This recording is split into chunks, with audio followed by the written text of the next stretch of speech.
যে সংবাদ মাধ্যম কর্মী যারা ছিলেন সেদিন মিছিলে আপনারা আমাদের সাথে ছিলেন এবং ওই পাশে যারা ছিল তাদেরও প্রায় মোটামুটি অনেক জনের হাতে দেশীয় অস্ত্র একদম ঝনঝন করে জ্বলতি ছিল, ক্রিস্টাল ক্লিয়ার ছিল।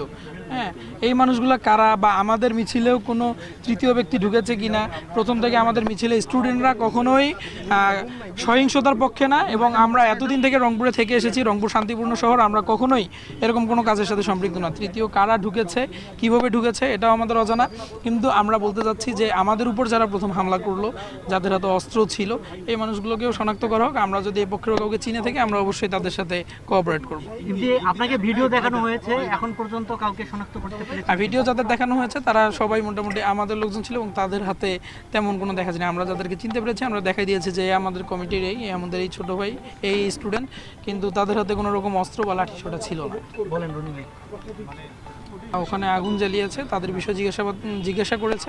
আমরা আমাদের দিক থেকে ক্লিয়ার যে আমরা এরকম কাজের সাথে সম্পৃক্ত না। হ্যাঁ, কারণ আমাদের মধ্যে তৃতীয় কোনো ব্যক্তি ঢুকে করে থাকলে এটার দায় আসলে আমাদের না। দেশকে অস্থিতিশীল করার জন্য কেউ যদি এমন করে থাকে তাহলে না, স্যাররা আমাদের সাথে জাস্ট কথা বলছে, আমরা এই পর্যায়ে পর্যন্ত আছি, পরে কি হবে এটা আমরা এখন পর্যন্ত জানি না।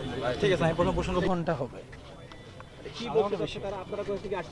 মামলা আমরা মামলা করে যাচ্ছিলাম, তখন আমাদের ব্রিগেডিয়ার জেনারেল, সম্মানিত ব্রিগেডিয়ার স্যার কল করেন যে কোথায় দেখা করব। দেখা করার পরপরই তিনি এসে আমাদের সাথে এখানে দেখা করেন এবং আমাদের সাথে কথা বলা শুরু করেন, জিজ্ঞাসাবাদ করেন।